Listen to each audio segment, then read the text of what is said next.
Le ciel de Marseille se drapait d'un gris de plomb en ce matin d'octobre 1875, lourd comme les voiles détrempées des navires qui se balançaient dans le vieux port. L'automne méditerranéen avait apporté avec lui le Mistral, ce vent furieux qui descendait de la vallée du Rhône pour gifler la cité phocéenne de sa main glaciale. Les embruns salés fustigeaient les façades décrépites des immeubles serrés autour des quais, laissant sur la pierre des traînées blanches qui ressemblaient à des larmes séchées. Léonie Beaumont se tenait debout sur les pavés glissants du quai des Belges, ses 15 ans pesant déjà comme une vie entière sur ses épaules étroites. Ses cheveux noirs, emmêlés par le vent et imprégnés de sel, s'échappaient d'un fichu usé qu'elle nouait chaque matin avec les mêmes gestes mécaniques.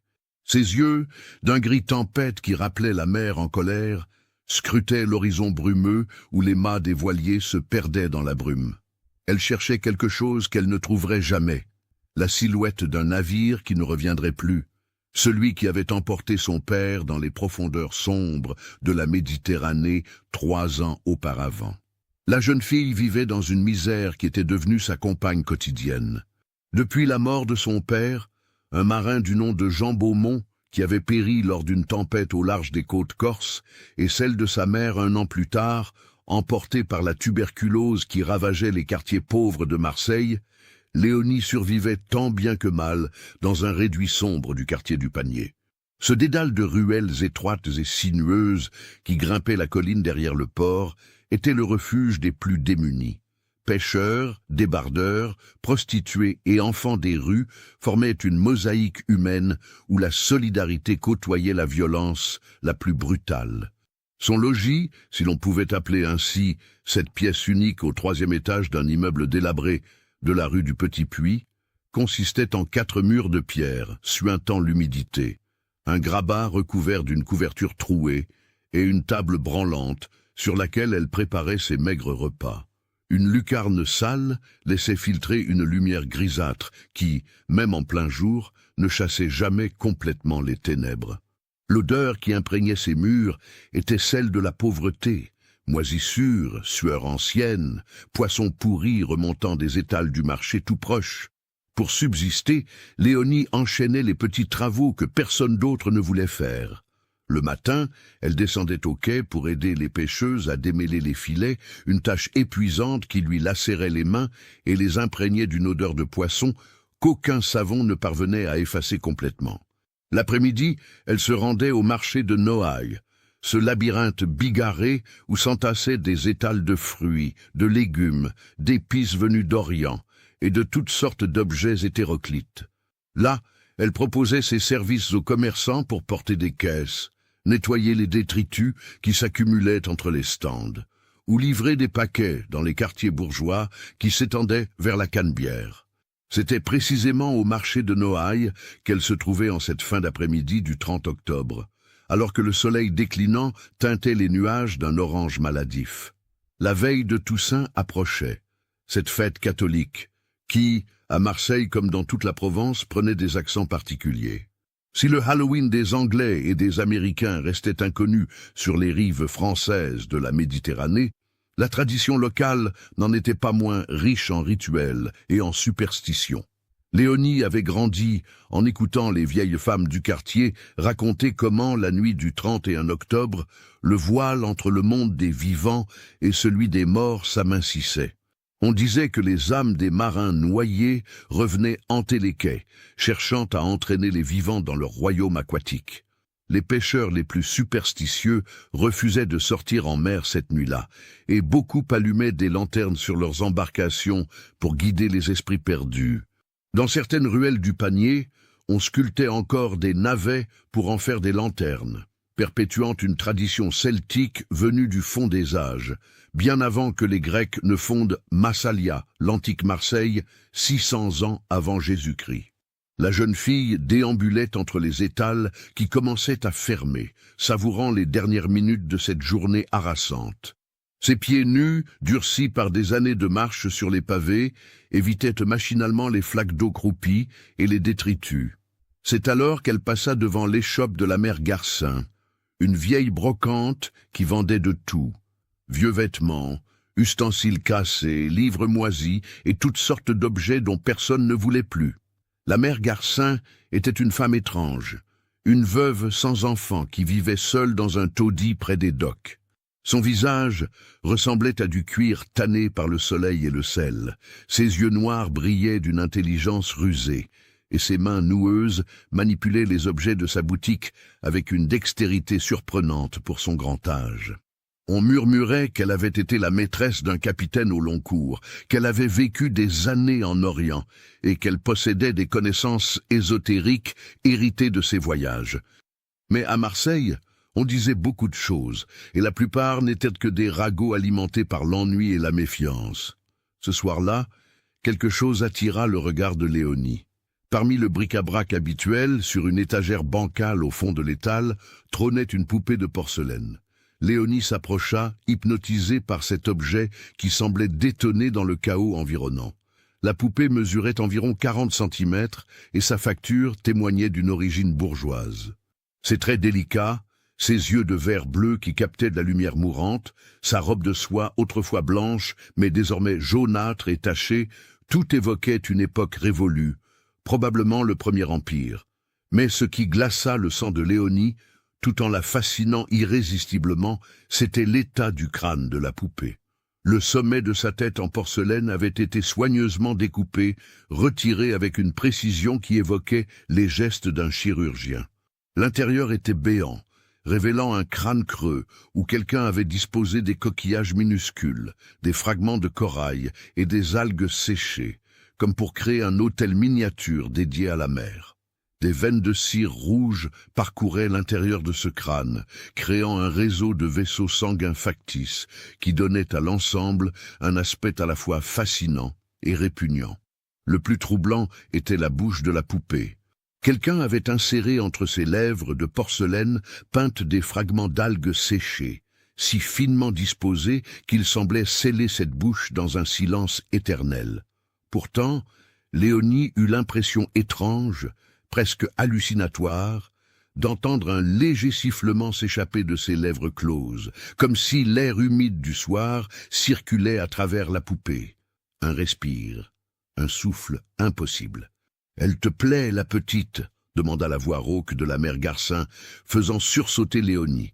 La vieille femme s'était approchée sans bruit, ses yeux perçants fixés sur la jeune fille avec une intensité dérangeante. « Elle est particulière », répondit Léonie, incapable de détacher son regard de la poupée. « D'où vient-elle » La mère Garcin eut un sourire énigmatique qui creusa davantage les rides profondes de son visage. « C'est une vieille histoire, ma belle. Cette poupée appartenait à une famille noble du temps de Napoléon. La fille unique de la maison, une gamine de ton âge, est morte de la scarlatine en 1812. La mère, folle de douleur, a fait faire cette poupée à l'image de sa fille. Mais la pauvre femme a sombré dans la démence. On dit qu'elle a ouvert le crâne de la poupée pour y mettre des objets qui rappelèrent la mère, parce que sa fille adorait se promener sur le port, puis elle s'est jetée à l'eau du haut du pont transbordeur. Léonie sentit un frisson parcourir son échine. L'histoire résonnait étrangement avec son propre deuil, avec cette obsession qu'elle avait pour la mère qui lui avait pris son père. « Comment s'appelait-elle » murmura-t-elle. « Qui donc ? La mère ou la fille ?» La fille. Juliette. Elle s'appelait Juliette Lavigne, une gosse de riche, morte trop jeune. Et maintenant, cette poupée traîne ici, dans ma boutique, en attendant que quelqu'un lui redonne un foyer. La vieille femme marqua une pause, puis ajouta d'une voix plus basse, presque confidentielle. « Mais je dois te prévenir, petite. Cette poupée, elle a quelque chose de particulier. Tous ceux qui l'ont achetée avant toi l'ont rapportée au bout de quelques jours. Ils disaient qu'elle leur donnait des cauchemars, qu'ils entendaient des bruits la nuit, des respirations, des sottises, bien sûr. Mais si tu veux vraiment la voir, je te la laisse pour 3 sous. C'est 3 fois rien, tu vois. 3 sous. C'était presque rien, en effet. Mais pour Léonie, cela représentait une journée entière de travail au filet. Pourtant, elle ne pouvait s'empêcher de vouloir cette poupée. Il y avait quelque chose dans ses yeux de verre, dans cette bouche scellée d'algues, dans ce crâne ouvert comme une offrande maritime qui l'appelait.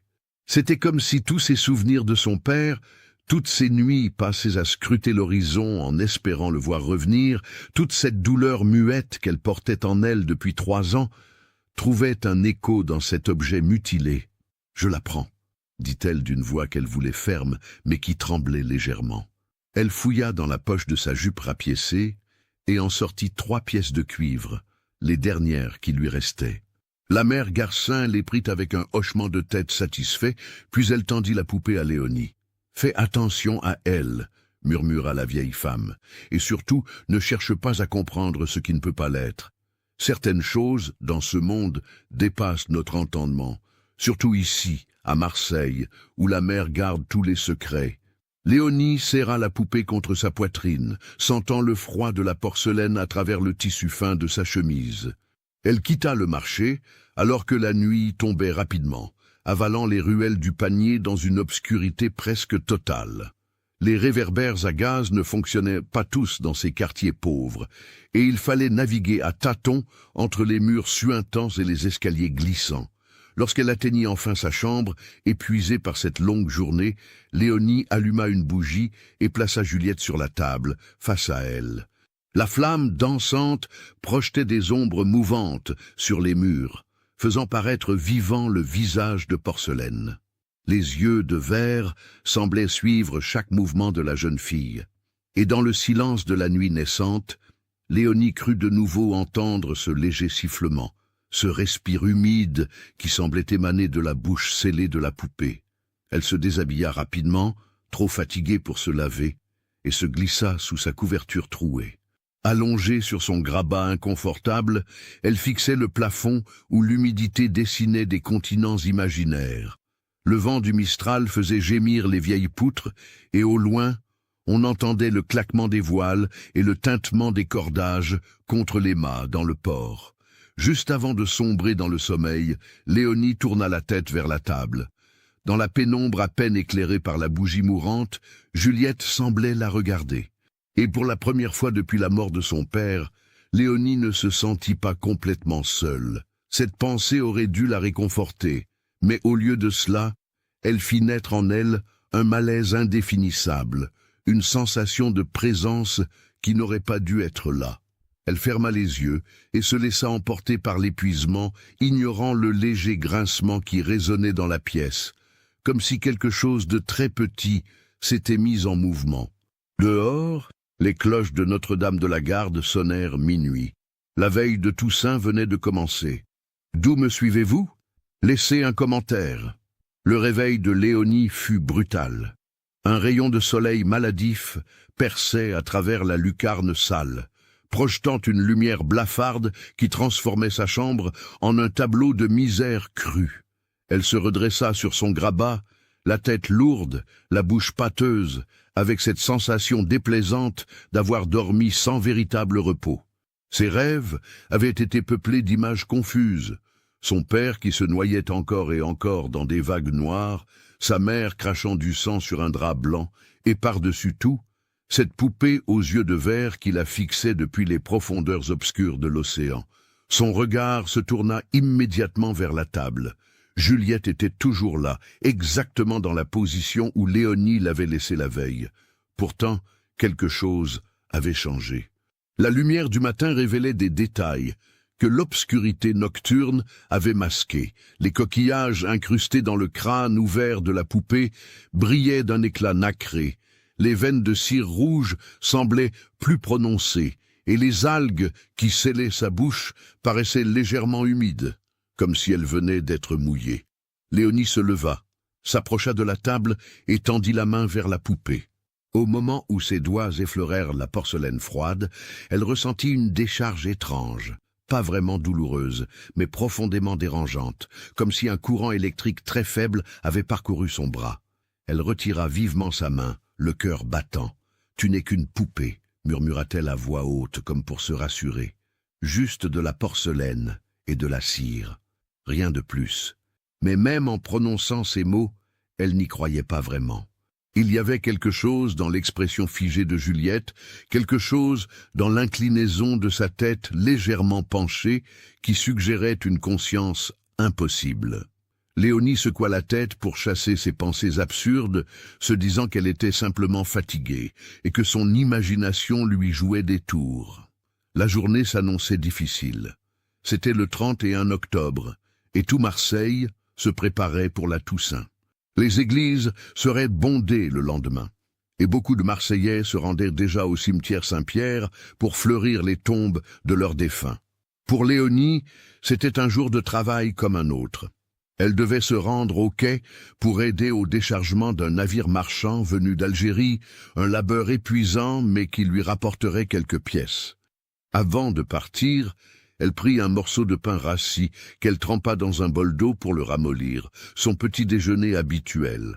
Tout en mâchant cette bouillie insipide, elle ne cessait de jeter des coups d'œil vers Juliette. La poupée semblait attirer son regard comme un aimant, et Léonie se surprit à imaginer ce qu'avait pu être la vraie Juliette, cette fille de riche morte de la Scarlatine, plus de 60 ans auparavant. Est-ce qu'elle ressemblait vraiment à cette poupée? Est-ce qu'elle avait ces mêmes yeux bleus, ces mêmes cheveux blonds bouclés, ce même air de fragilité aristocratique? Et sa mère, cette femme que le chagrin avait rendue folle au point de mutiler une poupée et de se jeter ensuite dans le port, qu'est-ce qui l'avait poussée à ouvrir ce crâne de porcelaine pour y placer des objets marins? Quel genre de rituel démentiel était-ce là? Léonie termina son repas, enfila ses vêtements de travail, une jupe de laine grossière et une chemise d'homme trop grande qu'elle avait récupérée dans un tas de chiffons, et se dirigea vers la porte. Mais au moment de sortir, une impulsion irrésistible la poussa à faire demi-tour. Elle saisit Juliette, la serra brièvement contre elle, puis la reposa soigneusement sur la table. « Je reviens ce soir », murmura-t-elle à la poupée, surprise elle-même par ce besoin soudain de s'adresser à un objet inanimé. « Ne bouge pas ». Elle rit nerveusement de sa propre absurdité, puis quitta sa chambre en claquant la porte derrière elle. La journée au quai fut un enfer de chaleur et d'efforts physiques. Malgré le vent frais du Mistral, le soleil d'octobre tapait fort, et le travail de déchargement exigeait une énergie que Léonie peinait à rassembler. Des caisses lourdes, remplies de dattes, d'huile d'olive et de céramique, devaient être transportées du navire jusqu'aux entrepôts du port. Les débardeurs la bousculaient, les contremaîtres hurlaient leurs ordres, et l'air était saturé d'odeurs de goudron, de sueur et de sel. Vers midi, alors qu'elle faisait une pause à l'ombre d'un entrepôt, un vieux marin nommé Barthélemy s'approcha d'elle. C'était un homme voûté par l'âge et le travail, avec une barbe grise emmêlée et un regard qui avait vu trop de tempêtes. Il connaissait Léonie depuis qu'elle était enfant, car il avait navigué avec son père avant le naufrage. « Tu as une sale tête, petite », lui dit-il d'une voix rauque, en lui tendant une gourde d'eau. « Tu dors mal. » Léonie but quelques gorgées avant de répondre. « J'ai fait des rêves étranges cette nuit. Rien de grave. » Barthélemy la scruta de ses yeux mi-clos, puis secoua la tête. « C'est la veille de Toussaint. Une mauvaise nuit pour faire des rêves. Les morts sont agités à cette époque de l'année. Ils sentent qu'on se souvient d'eux, et ça leur donne envie de revenir. » Léonie ne croyait pas vraiment à ces superstitions, mais elle ne put s'empêcher de frissonner. Elle pensa à Juliette, seule dans sa chambre obscure, et se demanda si la poupée pouvait d'une certaine manière capter ces courants invisibles que les vieux marins prétendaient sentir avant les tempêtes. « Mon père !» commença-t-elle, avant de s'interrompre, la gorge serrée. Barthélemy posa une main calleuse sur son épaule. « Ton père était un bon marin, Léonie, un des meilleurs que j'ai connus. Mais la mer est capricieuse, et elle prend ce qu'elle veut. Elle l'a pris, lui, comme elle a pris tant d'autres. Tout ce qu'on peut faire, nous autres qui restons, c'est nous souvenir d'eux et continuer à vivre. Ne te laisse pas hanter par les morts, petite. Ils ont leur monde, et nous avons le nôtre. » Ces paroles, bien intentionnées, ne réconfortèrent pas Léonie. Au contraire, elles renforçaient ce sentiment qu'elle avait depuis qu'elle avait acquis la poupée, celui de vivre entre deux mondes, celui des vivants et celui des morts, sans appartenir vraiment à aucun des deux. Le reste de la journée passa dans un brouillard d'épuisement.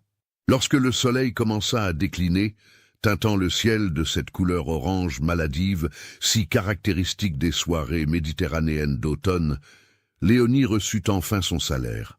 quelques pièces de cuivre qu'elle serra précieusement dans sa poche, avant de prendre le chemin du retour.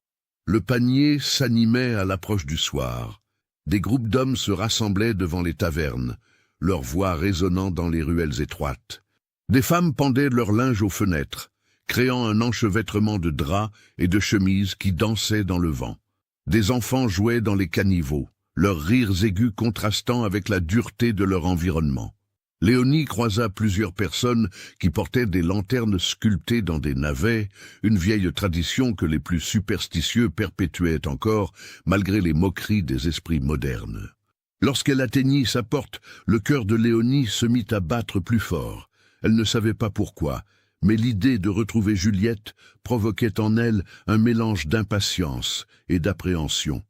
Elle gravit lentement les 3 étages, chaque marche craquant sous son poids, puis poussa la porte de sa chambre. L'obscurité régnait à l'intérieur. Léonie alluma rapidement une bougie, et la flamme vacillante révéla la poupée, exactement là où elle l'avait laissée le matin. Pourtant, Léonie aurait juré que quelque chose avait changé. L'inclinaison de la tête, la position des bras. Elle ne pouvait pas en être sûre, et cette incertitude la troublait profondément. Elle s'approcha de la table, tenant la bougie d'une main tremblante. À la lumière dansante, les yeux de verre de Juliette semblaient briller d'une lueur interne, comme si une minuscule flamme était allumée au cœur de la porcelaine. Les coquillages dans le crâne ouvert scintillaient, et les veines de cire rouge paraissaient pulser faiblement au rythme d'un cœur fantomatique. Et puis il y eut ce son, un sifflement très léger, presque imperceptible, qui semblait provenir de la bouche scellée de la poupée. C'était comme une expiration, un souffle humide et salé qui portait avec lui une odeur de marée basse, d'algues en décomposition et de quelque chose d'autre, quelque chose d'indéfinissable mais profondément dérangeant. Léonie recula d'un pas, le cœur battant la chamade. Ce n'était pas possible, les poupées ne respiraient pas, c'était juste le vent qui s'engouffrait dans les fissures du mur, ou peut-être le bruit de l'eau qui coulait dans les canalisations de l'immeuble. Il devait y avoir une explication rationnelle. Mais au fond d'elle-même, une petite voix murmura bas que cette explication n'existait pas, que ce qu'elle entendait était bel et bien le respire de Juliette, le souffle d'une chose qui n'aurait pas dû respirer. Elle resta là, figée, pendant ce qui lui sembla une éternité, fixant la poupée avec un mélange de fascination et de terreur. Finalement, l'épuisement de la journée eut raison de ses nerfs tendus. Elle se détourna, posa la bougie sur une étagère à bonne distance de Juliette et se jeta sur son grabat sans même se déshabiller. Le sommeil vint rapidement, lourd et oppressant, et avec lui vinrent les rêves. Dans ses rêves, Léonie se retrouvait sur les quais du vieux port, mais ce n'était pas le port qu'elle connaissait. Le ciel était d'un noir d'encre, sans étoiles ni lune, et l'eau était épaisse comme du mercure, reflétant une lueur phosphorescente maladive. Les navires ancrés étaient tous des épaves délabrées, leurs coques percées laissant échapper des filets de substances noires et gluantes. Sur le quai, elle voyait des silhouettes. D'abord floues et indistinctes, elles se précisaient peu à peu. C'étaient des marins, ou plutôt ce qu'il restait de marins. Leurs visages étaient bouffis par l'eau, leur peau d'un blanc cadavérique parcouru de veines noires. Leurs yeux étaient absents, remplacés par des cavités béantes d'où s'écoulait une eau saumâtre. Ils marchaient lentement vers elle, leurs bras tendus, leur bouche ouverte sur un silence plus terrifiant que n'importe quel cri. Et parmi eux, Léonie reconnut son père, Jean Beaumont, tel qu'il était le jour de son dernier départ, mais transformé par la mort et la mer. Il s'approchait d'elle, une main tendue, et dans cette main, il tenait Juliette. La poupée avait grandi, ou peut-être était-ce Léonie qui avait rétréci, mais elles étaient maintenant de la même taille. Le crâne ouvert de Juliette était rempli d'eau de mer qui débordait, se déversant sur le sol en créant des flaques où nageaient de minuscules poissons translucides. Son père ouvrit la bouche, et de l'eau s'en échappa, mêlée à des algues et à des fragments de coquillages. Puis, avec une voix qui n'était plus la sienne, une voix venue des profondeurs, il prononça ces mots. « Elle veut respirer, Léonie. Elle veut respirer avec tes poumons. Laisse-la entrer. » Léonie hurla dans son sommeil, un cri silencieux qui ne franchissait pas ses lèvres. Elle voulait courir, s'échapper, mais ses pieds étaient englués dans une substance visqueuse qui montait le long de ses chevilles. La poupée Juliette, toujours tenue par son père spectral, ouvrit soudain sa bouche scellée d'algues. Un souffle énorme en sortit, un vent qui sentait la putréfaction marine et qui enveloppa Léonie comme un linceul humide. Elle se réveilla en sursaut, le corps trempé de sueur, le cœur cognant contre ses côtes comme pour s'en échapper. La bougie s'était éteinte, et sa chambre baignait dans une obscurité presque totale. Seul un mince filet de lumière lunaire filtrait par la lucarne, dessinant des ombres fantomatiques sur les murs. Léonie se redressa sur son grabat, haletante, essayant de distinguer quelque chose dans les ténèbres. Ses yeux s'habituèrent lentement à l'absence de lumière, et elle put enfin voir la table, et sur cette table, la silhouette de Juliette. La poupée n'avait pas bougé. Bien sûr qu'elle n'avait pas bougé. C'était impossible. Les poupées ne bougeaient pas. Elles ne respiraient pas non plus, et pourtant, dans le silence de la nuit, Léonie l'entendit de nouveau. Ce sifflement, ce respire impossible. Plus fort cette fois, plus distinct, comme si Juliette s'était rapprochée, bien qu'elle fût toujours à la même place sur la table. Et alors, dans un moment de pure terreur, Léonie réalisa quelque chose. Le rythme de ce respire correspondait exactement à celui de sa propre respiration. Quand elle inspirait, la poupée inspirait. Quand elle expirait, la poupée expirait. Elle respirait à l'unisson, liée par un fil invisible qui s'était tissé dans les ténèbres. Léonie porta les mains à sa gorge, sentant soudain sa peau glacée et humide, comme si quelqu'un avait répandu de l'eau de mer sur elle pendant son sommeil. Elle se leva d'un bond, chercha frénétiquement une allumette pour rallumer la bougie, ses mains tremblant si fort qu'elle en fit tomber plusieurs avant de réussir. La flamme jaillit, chassant les ombres, et Léonie se tourna vers la table. Dans la lumière tremblotante, Juliette semblait exactement la même qu'avant. Immobile, inerte, rien de plus qu'une poupée de porcelaine mutilée. Mais Léonie savait maintenant, avec une certitude qui lui glaçait le sang, que ce qu'elle avait ressenti n'était pas le fruit de son imagination. Quelque chose était en train de se passer, quelque chose qui dépassait son entendement, quelque chose qui l'avait choisi, elle, Léonie Beaumont, orpheline sans défense du panier. Elle passa le reste de la nuit assise sur son grabat, la bougie allumée, fixant la poupée avec des yeux brûlants de fatigue. Elle ne dormit plus, elle ne pouvait plus, car dormir signifiait retourner dans ses rêves, et elle sentait que si elle y retournait encore, elle pourrait bien ne jamais en revenir. Dehors, les premiers cris des mouettes annoncèrent l'aube. Le 1er novembre, jour de la Toussaint, se levait sur Marseille. Et dans sa petite chambre misérable du panier, Léonie Beaumont comprenait, avec une lucidité terrifiante, que sa vie venait de basculer dans quelque chose d'irréversible. Le soleil de la Toussaint se leva dans un ciel lavé par la pluie nocturne. Marseille s'éveillait lentement, enveloppée dans une brume marine qui estompait les contours des immeubles et donnait au port des allures de tableaux impressionnistes. Les cloches des églises sonnaient à toute volée, appelant les fidèles à la messe solennelle qui marquait ce jour de mémoire des défunts. Léonie n'avait pas fermé l'œil de la nuit. Assise sur son grabat, enveloppée dans sa couverture trouée, elle avait observé la poupée pendant des heures, guettant le moindre mouvement, le moindre signe d'une vie impossible. Juliette était restée immobile, mais ce respire persistait, ce sifflement léger et rythmé qui semblait se synchroniser avec la propre respiration de Léonie. À mesure que l'aube progressait et que la lumière envahissait la chambre, quelque chose d'étrange se produisit. Léonie remarqua que sa nuque la démangeait, une sensation désagréable qui devenait de plus en plus insistante. Elle porta la main à l'arrière de son crâne et sentit quelque chose d'humide et de gluant.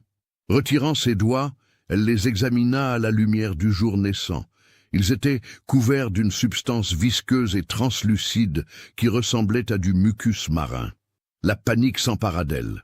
Elle se précipita vers le morceau de miroir cassé qu'elle utilisait pour se coiffer et essaya de voir sa nuque. Ce qu'elle découvrit lui coupa le souffle.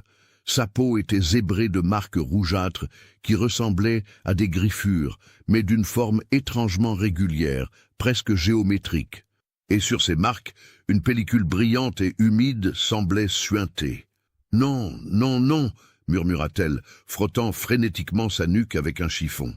La substance s'en allait difficilement, laissant ses doigts imprégnés d'une odeur de marée basse. Léonie sentit son estomac se soulever. Que lui arrivait-il? Est-ce que cela avait un rapport avec la poupée, avec ses rêves terrifiants, avec ce respire qui ne cessait jamais complètement? Pour la première fois depuis qu'elle avait acheté Juliette, Léonie envisagea sérieusement de s'en débarrasser. Elle pourrait la jeter dans le port, l'abandonner dans une ruelle, la rendre à la mère Garcin. Mais à cette pensée, une douleur sourde naquit dans sa poitrine, comme si l'idée de se séparer de la poupée était physiquement insupportable. C'était absurde, irrationnel, mais c'était là. Elle ne pouvait pas se résoudre à abandonner Juliette. Léonie prit une décision. Elle devait comprendre ce qui lui arrivait, et pour cela, elle avait besoin d'aide. Mais pas n'importe quelle aide. Elle connaissait quelqu'un qui pourrait peut-être lui apporter des réponses. Le docteur Augustin Renard. Le docteur Renard était un personnage singulier dans le paysage marseillais. Médecin de formation, il avait ouvert un cabinet modeste dans le quartier du Panier, soignant gratuitement ou pour presque rien les pauvres du quartier. Mais ce qui le distinguait vraiment, c'était son intérêt pour ce qu'on appelait alors les maladies nerveuses.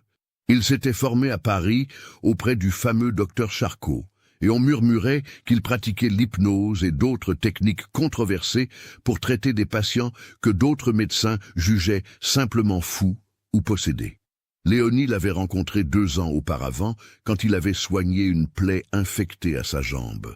Il s'était montré gentil avec elle, lui parlant avec respect malgré sa condition misérable, et lui avait même donné quelques pièces sans rien demander en retour. Depuis, elle l'avait croisé plusieurs fois dans les ruelles du Panier, et il la saluait toujours d'un signe de tête cordial. Sans prendre le temps de manger quoi que ce soit, Léonie saisit Juliette. Elle ne pouvait se résoudre à la laisser seule dans sa chambre, l'enveloppa dans un vieux châle et sortit dans les rues encore endormies de Marseille. Le cabinet du docteur Renard se trouvait rue des Petits Moulins, au rez-de-chaussée d'un immeuble qui avait connu des jours meilleurs. Une plaque de cuivre ternie indiquait « Docteur A. Renard, médecine générale et maladies nerveuses ». Léonie frappa à la porte. Personne ne répondit. Elle frappa de nouveau, plus fort cette fois, avec une insistance qui trahissait son désespoir. Finalement, elle entendit des pas à l'intérieur et la porte s'ouvrit sur un homme d'une 40aine d'années, aux cheveux grisonnants légèrement ébouriffés, portant une robe de chambre élimée par-dessus ses vêtements. « Mademoiselle Beaumont », dit-il, manifestement surpris, « que se passe-t-il? Vous êtes blessée ?»« Docteur », articula Léonie d'une voix tremblante, « j'ai besoin de votre aide. Il m'arrive quelque chose que je ne comprends pas. » Le docteur Renard la fit entrer sans poser de questions. Son cabinet consistait en 2 pièces, une salle d'attente spartiate avec quelques chaises bancales et son bureau-cabinet de consultation, encombré de livres, de bocaux remplis de substances diverses et d'instruments médicaux qui brillaient doucement dans la lumière matinale, filtrant par une fenêtre poussiéreuse. « Asseyez-vous, dit-il en lui désignant une chaise près de son bureau. Racontez-moi tout depuis le début. » Léonie s'assit, serrant toujours Juliette enveloppée contre elle. Elle hésita un instant, se demandant si le docteur allait la prendre pour une folle, puis elle se lança. Elle lui raconta tout, l'achat de la poupée au marché de Noailles, l'histoire que lui avait racontée la mère Garcin, les rêves terrifiants, le respire impossible, et enfin les marques sur sa nuque et cette substance visqueuse. Pendant qu'elle parlait, le docteur Renard l'écoutait attentivement, ses yeux intelligents observant chaque détail de son comportement. Quand elle eut terminé, il resta silencieux un moment, puis demanda doucement « Puis-je voir cette poupée ?» Léonie défit lentement le châle, révélant Juliette. Le docteur se pencha pour l'examiner, et Léonie vit quelque chose changer dans son expression. Ses sourcils se froncèrent, et il prit une loupe pour observer de plus près le crâne ouvert et les objets qui y étaient disposés. « Si cette histoire macabre vous a donné des frissons, Partagez-la avec un ami qui aime les contes d'horreur. » « Remarquable, murmura-t-il. « Vraiment remarquable. Mademoiselle Beaumont, cette poupée, connaissez-vous son histoire exacte? Pas celle que vous a racontée la vendeuse, mais la vraie histoire ?» Léonie secoua la tête. « Alors laissez-moi vous l'expliquer, » dit le docteur en se redressant. « Car je connais cette poupée. Pas personnellement, vous comprenez, mais à travers les cas cliniques que j'ai étudiés. Cette poupée appartenait effectivement à une certaine Juliette Lavigne, morte en 1812. Mais ce que la mère Garcin ne vous a pas dit, c'est que cette enfant est morte dans des circonstances très particulières. Elle a été empoisonnée. » Léonie sursauta. « Empoisonnée? Par qui? Par sa propre mère, » répondit calmement le docteur. Madame Lavigne souffrait de ce qu'on appelle aujourd'hui une mélancolie délirante, une forme de folie caractérisée par des hallucinations et des obsessions morbides. Après la mort de son mari, un capitaine de marine, elle a développé une fixation pathologique sur la mer et sur l'idée que sa fille devait rejoindre son père dans les profondeurs. Elle l'a empoisonné avec de l'arsenic mélangé à de la poudre d'algues toxiques qu'elle achetait au marché. Le docteur Renard fit une pause, puis continua. Après la mort de sa fille, Madame Lavigne a sombré encore plus profondément dans la folie. Elle a fait fabriquer cette poupée, mais au lieu de la laisser intacte, elle l'a mutilée, ouvrant son crâne, comme si elle voulait accéder à l'âme de l'enfant disparu. Elle y a placé ses objets marins, croyant créer une sorte de reliquaire qui pourrait contenir l'esprit de Juliette. Puis elle a passé des mois à dormir avec cette poupée, à lui parler, à la traiter comme si elle était sa fille vivante. Les voisins rapportaient qu'on l'entendait avoir des conversations entières avec la poupée et qu'elle prétendait que Juliette lui répondait. Léonie sentit un frisson glacé parcourir son échine. Qu'est-il arrivé à Madame Lavigne? Elle s'est effectivement jetée dans le port, comme vous l'a dit la mère Garcin. Mais avant cela, elle a fait quelque chose de plus terrifiant encore. Elle a ingéré une quantité massive des mêmes algues toxiques qu'elle avait utilisées pour empoisonner sa fille. Son corps a été retrouvé plusieurs jours plus tard, complètement décomposé par l'eau de mer et les toxines. Et savez-vous ce qu'on a retrouvé serré contre elle, au fond de l'eau? Cette poupée. Le docteur Renard se leva et se mit à arpenter la pièce, les mains croisées dans le dos. Voilà pour l'histoire. Maintenant, parlons de votre situation. Mademoiselle Beaumont, je ne crois pas aux fantômes, ni aux possessions démoniaques, ni à aucune forme de surnaturel. Je suis un homme de science. Mais je crois au pouvoir de l'esprit humain, à sa capacité de créer des réalités alternatives quand il est soumis à un stress extrême ou à certaines substances. Il se tourna vers elle, son regard devenu très sérieux. Cette poupée est imprégnée de quelque chose de très puissant. Mais ce n'est pas de la magie. C'est quelque chose de bien plus dangereux. C'est imprégné de toxines. Les algues qui scellent sa bouche, les coquillages dans son crâne, même la cire de ses veines, tout cela a été traité avec des substances hautement toxiques. Madame Lavigne connaissait les poisons marins et elle les a utilisés pour créer cette relique empoisonnée. Léonie porta instinctivement la main à sa nuque, où les marques continuaient de la démanger. « Vous voulez dire que... » »« Je veux dire que vous avez été exposé à ces toxines, probablement par contact direct avec la poupée. Ces substances peuvent provoquer des hallucinations extrêmement vives, des cauchemars, des sensations de présence, et oui, même cette impression que vous décrivez d'une respiration synchronisée. Ce ne sont pas des symptômes mystiques, mademoiselle Beaumont. Ce sont des symptômes d'empoisonnement. » Le monde de Léonie sembla basculer. Tout ce qu'elle avait vécu, tous ces phénomènes terrifiants qui lui avaient semblé surnaturels, n'étaient que le résultat d'un empoisonnement. C'était à la fois un soulagement immense et une révélation terrifiante. Mais alors, les marques sur ma nuque, la substance visqueuse, votre corps essaie d'expulser les toxines par la peau. C'est un mécanisme de défense. Les marques sont probablement dues au fait que vous vous êtes gratté pendant votre sommeil en réaction aux démangeaisons provoquées par l'intoxication.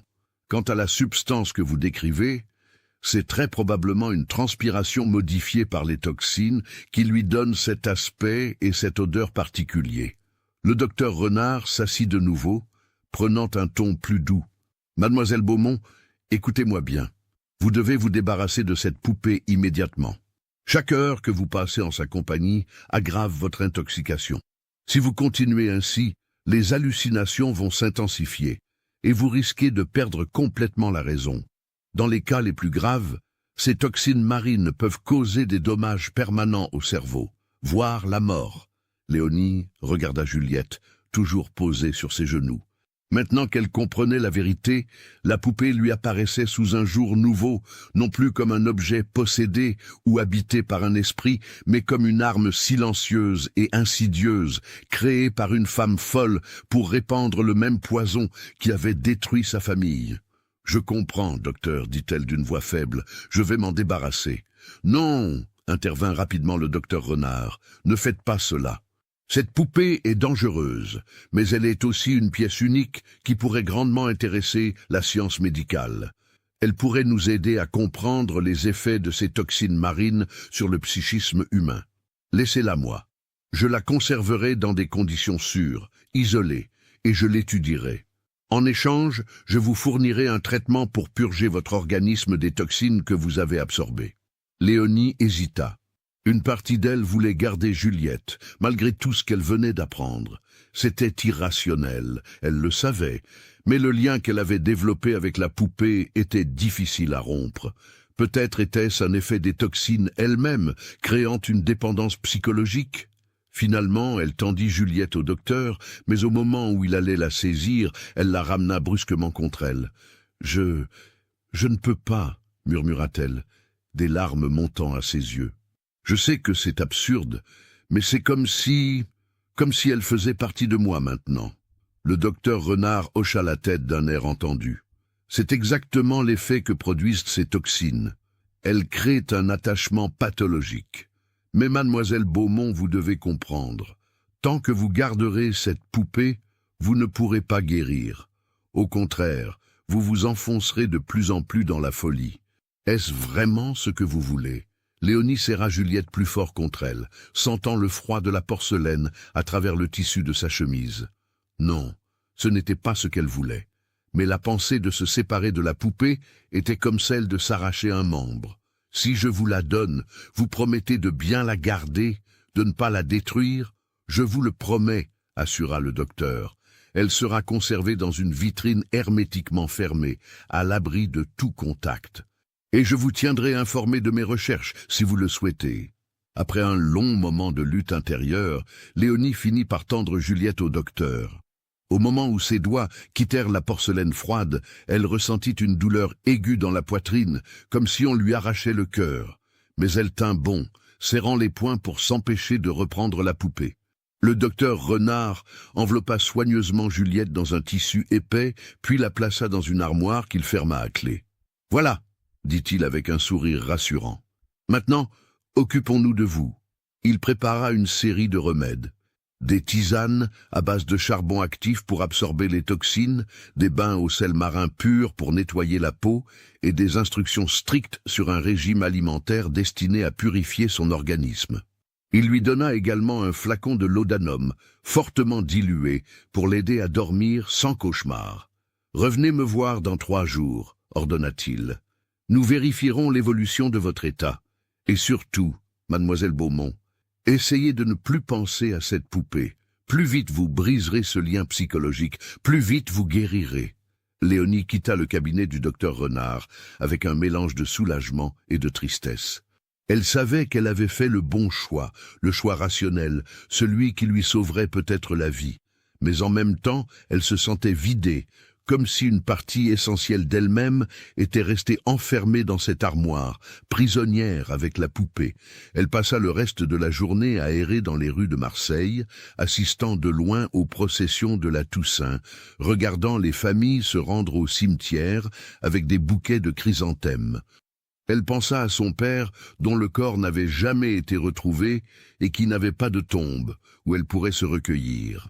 Elle pensa à sa mère, enterrée dans le cimetière Saint-Pierre dans une fosse commune, sans pierre tombale pour marquer sa présence. Soutenez notre chaîne en cliquant sur le bouton Merci en forme de cœur afin que nous puissions continuer à vous proposer des histoires aussi sombres et captivantes que celle-ci. Quand la nuit tomba enfin et qu'elle regagna sa chambre misérable du panier, Léonie but la tisane préparée par le docteur Renard et avala quelques gouttes de laudanum. Elle se glissa sous sa couverture et pour la première fois depuis 2 nuits, elle s'endormit rapidement d'un sommeil sans rêve ni cauchemar. Mais au milieu de la nuit, quelque chose la réveilla. Un son, un sifflement familier, le respire de Juliette.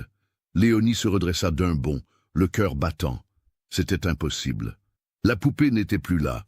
Elle était enfermée dans le cabinet du docteur Renard, loin d'elle. Comment pouvait-elle encore entendre ce son?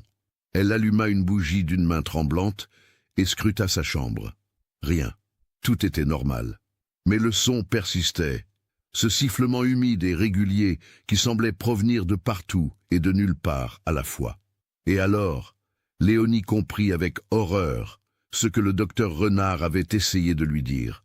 Ce n'était pas la poupée qui respirait. C'était elle, Léonie, qui projetait sa propre respiration sur la poupée, créant l'illusion d'une vie impossible. Les toxines avaient altéré sa perception au point qu'elle ne pouvait plus faire la différence entre le réel et l'imaginaire. Même sans la poupée, même avec l'explication scientifique, le poison continuait son œuvre dans son esprit. Et Léonie se demanda, dans un moment de lucidité terrifiante, si elle pourrait jamais vraiment guérir, ou si une partie d'elle resterait à jamais liée à Juliette, la poupée écorchée qui respirait. Les jours suivants furent pour Léonie un calvaire qu'elle n'aurait jamais imaginé possible. Le traitement prescrit par le docteur Renard semblait n'avoir aucun effet. Ou pire, il semblait aggraver son état. Les tisanes qu'elle buvait consciencieusement 3 fois par jour lui donnaient des nausées violentes. Les bains au sel marin qu'elle prenait dans une bassine d'eau froide dans sa chambre laissaient sa peau irritée et brûlante. Et le laudanum, au lieu de lui procurer un sommeil paisible, la plongeait dans un état de semi-conscience peuplé d'images déformées et de sensations dérangeantes. Mais le pire, de loin, était l'absence de Juliette. Léonie avait cru que se séparer de la poupée la libérerait, qu'elle pourrait enfin reprendre le cours normal de sa vie misérable, mais au moins prévisible. Au lieu de cela, l'absence de Juliette était devenue une présence en elle-même, plus oppressante encore que ne l'avait été la poupée. Elle pensait à elle constamment, à chaque instant du jour et de la nuit. Quand elle travaillait au quai, démêlant les filets sous le soleil pâle de novembre, elle imaginait Juliette enfermée dans l'armoire du docteur, seule dans le noir. Quand elle mangeait son maigre repas, elle se surprenait à mettre de côté une portion pour la poupée, avant de réaliser l'absurdité de son geste. Les marques sur sa nuque, au lieu de disparaître, s'étaient étendues. Elle couvrait maintenant l'arrière de son crâne entier, formant des motifs qui ressemblaient de manière troublante aux veines de cire rouge qui parcouraient l'intérieur du crâne de Juliette. La substance visqueuse continuait de suinter, et Léonie devait porter constamment un fichu pour cacher ses marques aux regards curieux. Le 3e jour après sa visite au docteur Renard, comme convenu, elle retourna à son cabinet. Mais quand elle frappa à la porte, personne ne répondit. Elle frappa de nouveau, puis encore, avec une insistance croissante qui confinait à la frénésie. Finalement, une voisine sortit sur le palier et lui dit d'un ton agacé que le docteur était parti précipitamment la veille au soir, emmenant avec lui une grande malle, et qu'elle ne savait pas quand il reviendrait. Cette nouvelle frappa Léonie comme un coup de massue. Le docteur était parti, et avec lui, Juliette. Où étaient-ils allés? Pourquoi n'avait-il pas prévenu? Avait-il fui quelque chose ou quelqu'un? Léonie resta plantée devant la porte close pendant un long moment, incapable de bouger, submergée par un sentiment de perte et d'abandon. Puis, lentement, une idée commença à germer dans son esprit troublé. Si le docteur était parti avec Juliette, cela signifiait que la poupée n'était plus en sécurité. Peut-être qu'il l'avait emmenée dans un endroit dangereux, ou pire, qu'il avait l'intention de la détruire malgré sa promesse. Juliette avait besoin d'elle. Elle avait besoin qu'elle la retrouve, qu'elle la sauve. Ses pensées, Léonie le savait dans un coin reculé de son esprit encore rationnel, étaient le fruit de l'intoxication. Elles n'avaient aucun sens. Juliette n'était qu'une poupée de porcelaine. Elle ne pouvait pas avoir de besoin, ne pouvait pas être en danger. Mais la frontière entre la raison et la folie était devenue si ténue que Léonie ne savait plus de quel côté elle se trouvait. Elle commença à enquêter sur le départ du docteur Renard. Elle interrogea ses voisins, questionna les commerçants du quartier, traîna autour de son cabinet en espérant surprendre un indice. Ce faisant, elle négligea son travail, manqua plusieurs journées au quai et bientôt, elle se retrouva sans le moindre sou, incapable de payer le loyer de sa chambre misérable. Le propriétaire, un homme ventru et brutal nommé Ferrand, vint frapper à sa porte un soir de la mi-novembre. Quand Léonie ouvrit, il la regarda de haut en bas avec un mélange de dégoût et de convoitise. « Tu me dois 2 semaines de loyer, » dit-il d'une voix grasse. « Si tu ne payes pas demain, je te mets dehors, et ne crois pas que je vais me laisser attendrir par tes grands yeux de biche. Il y en a 10 comme toi qui attendent pour avoir cette chambre. » Léonie voulut protester, expliquer, mais les mots restèrent coincés dans sa gorge. Ferrand renifla l'air de la chambre, fronça les sourcils. « Ça pue ici. Ça sent le poisson pourri et... autre chose. Quelque chose de pas naturel. Tu ferais mieux de nettoyer un peu avant que les rats se mettent à fuir ton taudis. » Il repartit en claquant la porte, laissant Léonie tremblante et désespérée. Elle n'avait pas d'argent. Elle n'avait plus de travail. Et maintenant, elle allait perdre son logement. Mais tout cela lui semblait secondaire comparé à l'obsession qui la dévorait, retrouver Juliette. Cette nuit-là, Léonie fit un rêve différent des autres. Elle se trouvait dans les catacombes sous Marseille, ces galeries anciennes creusées par les Romains et qui s'étendaient sous la ville comme un labyrinthe oublié. L'air y était humide et froid, chargé d'une odeur de pierre moisie et d'eau stagnante. Des torches fixées au mur projetaient des ombres dansantes sur les voûtes basses. Elle marchait dans ces tunnels sans savoir où elle allait, guidée par quelque chose qu'elle ne comprenait pas. Et puis, au détour d'un couloir, elle la vit, Juliette. La poupée était là, debout toute seule, au milieu du passage, ses yeux de verre brillant dans l'obscurité. Mais ce n'était plus tout à fait la même Juliette. Elle avait grandi, ou peut-être était-ce Léonie qui avait rétréci. Elles étaient maintenant de la même taille, face à face, 2 êtres qui n'auraient jamais dû se ressembler et qui pourtant se reflétaient l'un l'autre comme dans un miroir déformant. Juliette ouvrit la bouche, et les algues qui la scellaient se détachèrent, tombant au sol comme des lambeaux de chair morte. De cette bouche sortit une voix qui n'était pas humaine, une voix qui résonnait comme si elle provenait des profondeurs d'un puits sans fond. « Tu me cherches, Léonie. Tu me cherches parce que tu sais que nous ne faisons qu'une. Mon souffle est ton souffle, mon sang est ton sang, ma mort est ta mort. Nous sommes liés pour toujours, toi et moi, par le poison qui coule dans tes veines. » « Non, » murmura Léonie reculant, « ce n'est pas vrai. Tu n'es qu'une poupée, un objet. Tu n'es pas réel. » Juliette s'approcha, et Léonie vit que là où elle marchait, des flaques d'eau de mer se formaient, brillantes et huileuses. La poupée tendit une main de porcelaine vers le visage de Léonie, et quand ses doigts effleurèrent sa joue, ils étaient chauds, presque fiévreux. « Réel ? Qu'est-ce que la réalité, Léonie ? Est-ce que tu es réel ? Toi qui as perdu ta famille, ton travail, ta raison, est-ce que tu es plus réel que moi qui existe dans ton esprit comme une ombre permanente? Nous sommes toutes les deux des fantômes, ma petite, des fantômes d'un monde qui ne veut plus de nous. » Léonie se réveilla en hurlant, le corps trempé de sueur et de cette substance visqueuse qui continuait de suinter de sa nuque. La bougie s'était éteinte, et dans le noir complet de sa chambre, elle entendit de nouveau ce respire, ce sifflement régulier et humide qui l'avait hanté depuis le début.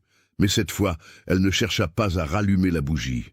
Elle resta immobile dans l'obscurité, écoutant ce son, et lentement, imperceptiblement, elle se mit à respirer au même rythme. Inspire, expire, inspire, expire.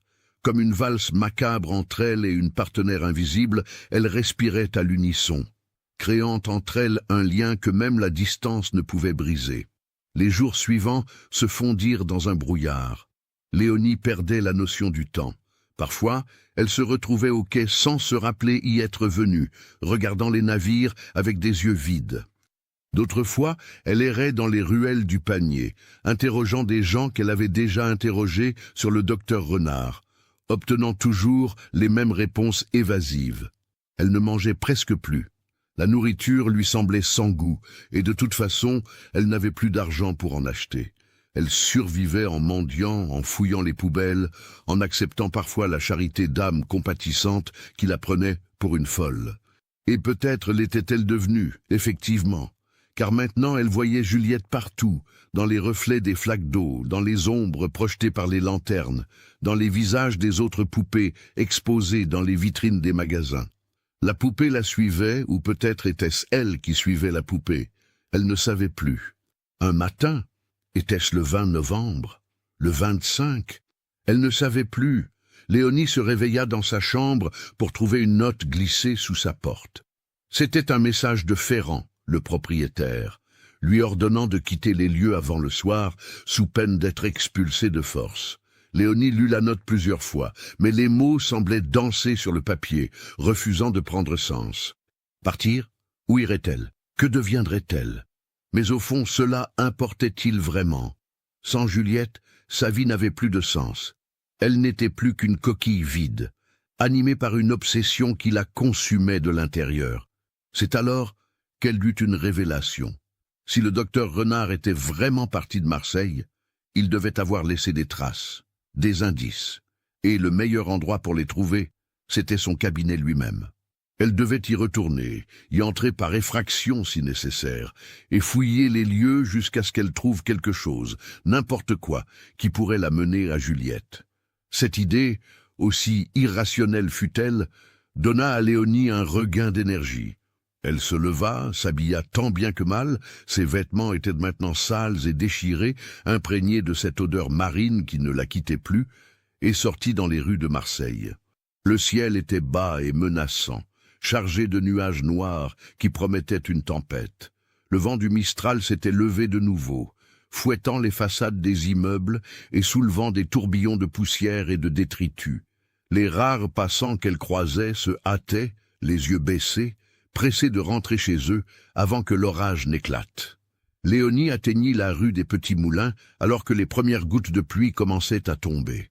Le cabinet du docteur Renard était toujours fermé, ses volets tirés, donnant l'impression d'une maison abandonnée. Elle regarda autour d'elle pour s'assurer que personne ne l'observait, puis elle s'approcha de la porte. Elle essaya la poignée. Fermée à clé, évidemment. Mais Léonie n'était pas née dans les rues du Panier pour rien.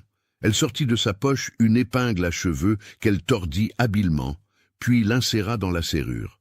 Après quelques secondes de manipulation délicate, elle entendit un clic satisfaisant. La porte s'ouvrit. Léonie entra rapidement et referma derrière elle. L'intérieur du cabinet était plongé dans une pénombre épaisse. Elle tâtonna jusqu'à trouver une lampe à huile et l'alluma. La flamme vacillante révéla une scène qui la glaça jusqu'aux os. Le cabinet avait été dévasté, les livres étaient arrachés des étagères et jetés au sol, leurs pages déchirées. Les bocaux contenant diverses substances étaient brisés, leur contenu répandu sur le plancher dans une mare nauséabonde. Les instruments médicaux étaient éparpillés comme après une lutte violente. Et sur le bureau du docteur, écrit en grosses lettres rouges, était-ce du sang, de la peinture, un message « Elle respire ». Léonie s'approcha du bureau, fascinée et horrifiée. L'écriture était frénétique, presque illisible, comme tracée par une main tremblante.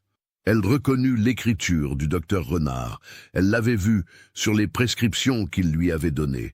Mais il y avait, dans ce message, quelque chose qui dépassait la simple folie, quelque chose qui suggérait une terreur absolue. Elle se tourna vers l'armoire où le docteur avait enfermé Juliette. La porte était ouverte, arrachée de ses gonds. À l'intérieur, il n'y avait rien. La poupée avait disparu.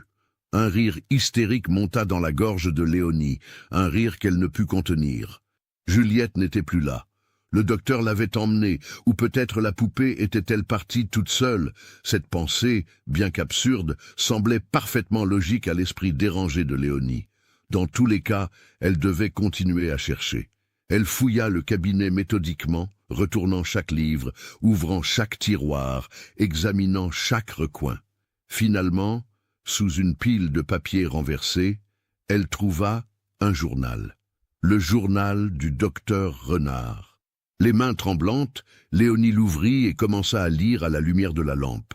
Les premières pages étaient des notes cliniques normales, décrivant divers patients et leurs traitements. Mais au fur et à mesure qu'elle avançait, le ton changeait, devenait plus personnel, plus troublé. Une entrée datée du 3 novembre attira son attention. La jeune Léonie Beaumont est venue me voir aujourd'hui, avec une poupée remarquable. J'ai immédiatement reconnu l'objet dont j'avais entendu parler dans mes études sur les cas de folie toxique, la poupée Lavigne. Je lui ai expliqué la nature des toxines, pensant qu'une approche scientifique l'aiderait à se détacher de l'objet. Elle me l'a confié, et je l'ai enfermé dans mon armoire. Mais ce soir, alors que je travaillais tard dans mon cabinet, j'ai entendu quelque chose. Un sifflement, une respiration, venant de l'armoire. J'ai cru d'abord à une hallucination auditive due à la fatigue, mais le son persistait. J'ai ouvert l'armoire. La poupée était exactement là où je l'avais placée, immobile. Pourtant, le son continuait, et ses yeux de verre semblaient me fixer avec une intensité impossible. Je dois étudier cet objet plus en profondeur. Il y a quelque chose que je ne comprends pas, quelque chose qui dépasse mes connaissances médicales. Léonie tourna fébrilement les pages, cherchant la suite. L'entrée suivante était datée du 5 novembre. J'ai passé la nuit à examiner la poupée, j'ai analysé les substances qui l'imprègnent, prélevé des échantillons des algues, de la cire, des coquillages. Les résultats sont troublants. Ces toxines ne correspondent à rien de ce que je connais. Elles semblent avoir été modifiées, concentrées, mélangées d'une manière qui ne devrait pas être possible avec les connaissances du début du XIXe siècle. Mais plus troublant encore, cette nuit j'ai rêvé de la poupée, ou plutôt j'ai rêvé que j'étais la poupée. Je voyais à travers ses yeux de verre, je respirais avec sa bouche scellée d'algues, et je voyais Léonie. Je la voyais dans sa chambre misérable, et je sentais notre connexion, le poison dans son sang qui appelait le poison dans ma porcelaine. Je commence à me demander si j'ai eu raison d'accepter cet objet, si j'ai eu raison de croire que la science pouvait expliquer ce qui se passe ici. Léonie sentit sa respiration s'accélérer. Le docteur avait ressenti la même chose qu'elle. Il avait été affecté par les toxines, lui aussi. Elle continua à lire, dévorant les pages de plus en plus frénétiques. L'entrée du 7 novembre était à peine lisible. Je ne dors plus. Chaque fois que je ferme les yeux, je la vois. Juliette, non pas la poupée, mais la vraie Juliette, la petite fille morte en 1812. Elle me parle, elle me dit des choses. Elle me dit que sa mère l'a tuée parce qu'elle l'aimait trop, parce qu'elle ne supportait pas l'idée de la perdre comme elle avait perdu son mari. Elle me dit que le poison n'était pas censé la tuer, mais la transformer, la préserver, la rendre éternelle dans la porcelaine. Et elle me dit que maintenant, elle veut faire la même chose avec Léonie. Elle veut qu'elles ne fassent qu'une, qu'elles respirent ensemble, qu'elles deviennent une seule entité, mi-fille, mi-poupée, vivant dans un état entre la vie et la mort. Je dois partir. Je dois emmener cette poupée loin d'ici, loin de Léonie, loin de tout le monde. Mais où aller? Où peut-on fuir quelque chose qui existe autant dans l'esprit que dans le monde physique? La dernière entrée était datée du 9 novembre, écrite dans une écriture si désordonnée que Léonie peinait à la déchiffrer. Elle respire. Je ne peux plus le nier. Ce n'est pas une hallucination, ce n'est pas un effet des toxines. La poupée respire vraiment. Je l'ai vue, je l'ai entendue. Et cette nuit, quand je me suis réveillé, elle n'était plus dans l'armoire. Elle était à côté de mon lit, debout, me regardant. Je pars cette nuit. Je vais l'emmener aux catacombes sous la ville. C'est là que Madame Lavigne pratiquait ses rituels, selon les archives que j'ai trouvées. C'est là que tout a commencé. Peut-être que c'est là que tout doit finir. Si quelqu'un lit ceci, ne cherchez pas Juliette. Oubliez-la, laissez-la dormir dans les ténèbres où elle appartient. Le prix de la connaissance est trop élevé. Le journal s'arrêtait là. Léonie le referma lentement, son esprit tourbillonnant. Les catacombes. Le docteur Renard avait emmené Juliette dans les catacombes sous Marseille. Ces mêmes catacombes qu'elle avait vues dans son rêve. Ce n'était peut-être pas un rêve, après tout. Peut-être était-ce une vision, un message que Juliette lui envoyait à travers le poison qui coulait dans ses veines. La poupée l'appelait.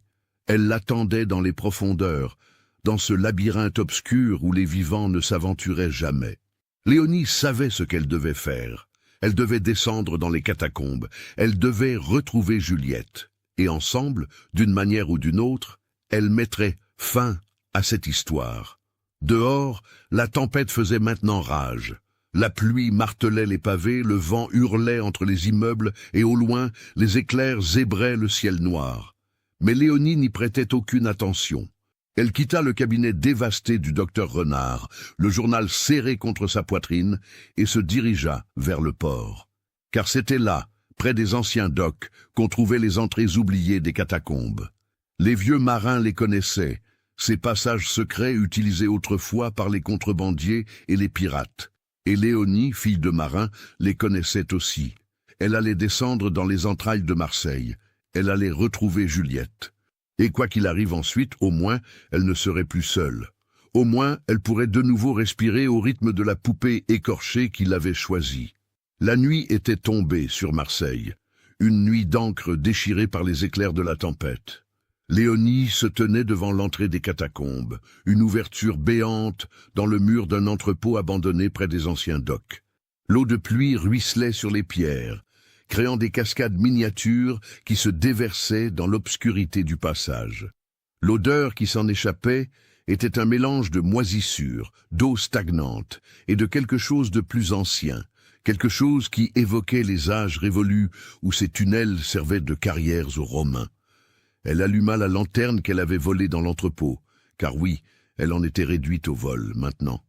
Mais cela importait peu, et s'engagea dans le tunnel. Ses pas résonnaient sur la pierre humide, créant un écho qui se perdait dans les profondeurs. L'air se fit rapidement plus froid et plus humide à mesure qu'elle descendait, et Léonie sentit l'eau couler le long des murs, imprégnant ses vêtements déjà trempés par la pluie. Les catacombes de Marseille n'étaient pas aussi célèbres que celles de Paris, mais elles n'en étaient pas moins vastes et labyrinthiques.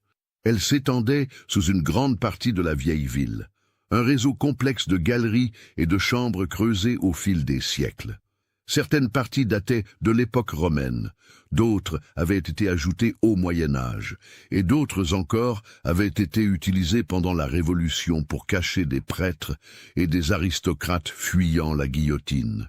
Mais la plupart de ces tunnels étaient maintenant oubliés, connus seulement de quelques vieux marins et contrebandiers qui les utilisaient occasionnellement pour leur trafic. C'était un monde souterrain parallèle, un royaume d'ombre et de secrets que la ville au-dessus préférait ignorer. Léonie marchait depuis ce qui lui semblait être des heures, bien qu'elle n'ait aucune notion précise du temps. La lanterne projetait des ombres dansantes sur les murs, révélant parfois des inscriptions anciennes, des symboles romains ou provençaux, des graffitis laissés par des générations de visiteurs clandestins.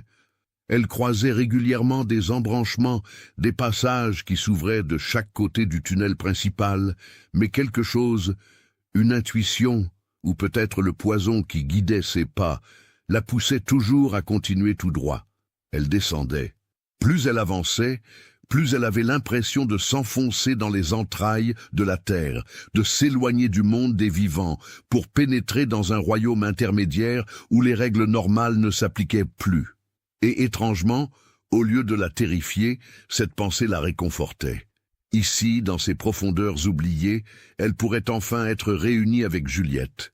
Ici, loin des regards et des jugements, elles pourraient exister ensemble dans leur étrange symbiose.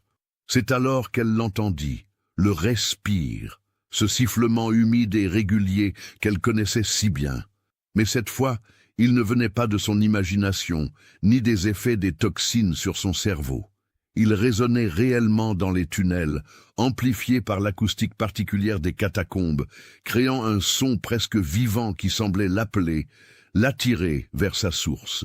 Léonie accéléra le pas, son cœur battant plus fort à chaque seconde.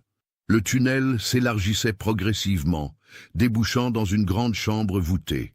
La lanterne ne suffisait pas à éclairer l'ensemble de cet espace, mais Léonie pouvait deviner ses dimensions impressionnantes aux échos de ses pas. Et là, au centre de la chambre, elle vit une lumière. Non pas une lumière naturelle, mais une lueur phosphorescente verdâtre qui semblait émaner du sol lui-même. En s'approchant, Léonie découvrit que cette lueur provenait d'algues bioluminescentes qui couvraient une partie du sol de la chambre. Ces algues ne devaient pas être là, si loin de la mer, mais d'une manière ou d'une autre, elles avaient été transportées dans ces catacombes, peut-être par Madame Lavigne elle-même, lors de ses rituels d'aimant. Et au milieu de ces algues lumineuses, Léonie la vit enfin. Juliette. La poupée était debout, mais comment une poupée pouvait-elle se tenir debout toute seule? Ses yeux de verre brillant d'une lueur qui ne reflétait aucune source de lumière externe. Son crâne ouvert scintillait, les coquillages et la cire rouge semblant pulser comme un cœur vivant. Et de sa bouche scellée d'algues s'échappait ce respire, ce souffle impossible qui avait hanté Léonie depuis le début. Mais ce n'était pas tout. Allongée sur le sol à quelques mètres de la poupée, Léonie découvrit le corps du docteur Renard. Il était immobile, les yeux grands ouverts, fixant le plafond voûté de la chambre. À la lumière de la lanterne, Léonie vit que sa peau avait pris une teinte blanchâtre, presque translucide, et que des marques similaires à celles qu'elle portait sur sa nuque couvraient maintenant tout son visage et ses mains. Mais sur lui, ces marques s'étaient transformées en quelque chose de plus terrible. La peau s'était ouverte par endroits, révélant des structures qui ressemblaient de manière troublante aux veines de cire rouge dans le crâne de Juliette. Léonie s'approcha lentement, fascinée et horrifiée. Le docteur respirait encore. Elle pouvait voir sa poitrine se soulever faiblement, mais il semblait être dans un état catatonique, perdu dans quelque monde intérieur, d'où il ne pouvait plus revenir. « Docteur Renard », murmura-t-elle en s'agenouillant près de lui. « Docteur, vous m'entendez ?» Les yeux du docteur bougèrent légèrement, se fixant sur elle avec une lueur de reconnaissance. Ses lèvres remuèrent, tentant de former des mots, mais seul un râle étouffé en sortit. Puis, avec un effort visible, il parvint à articuler quelques mots presque inaudibles. « Parti, trop loin, ne peut pas, revenir ». Puis ses yeux se détournèrent de Léonie pour se fixer sur Juliette, et une expression de terreur absolue déforma ses traits.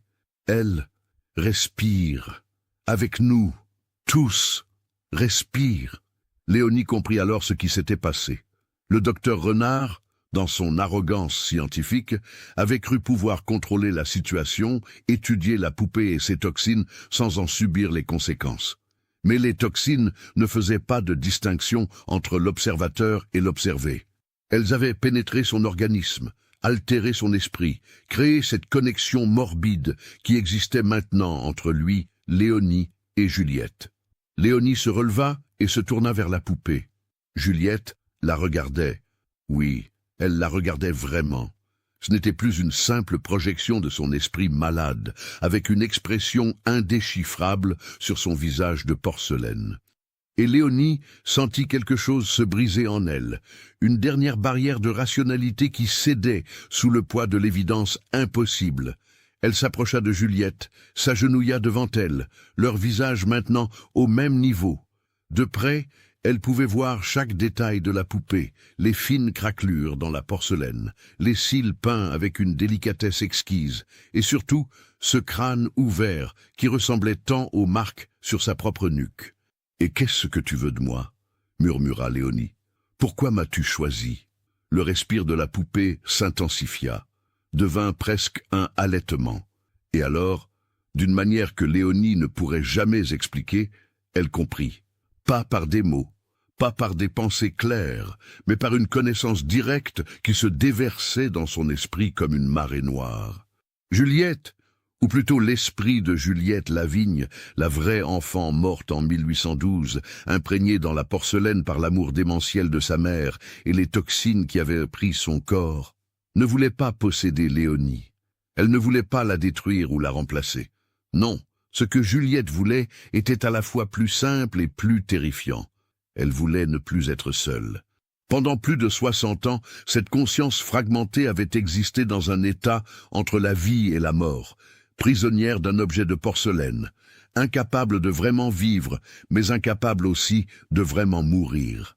Elle avait passé des décennies à dériver entre les mains de différents propriétaires, chacun finissant par la rejeter, horrifiée par ce qu'elle leur faisait ressentir, jusqu'à ce qu'elle trouve Léonie.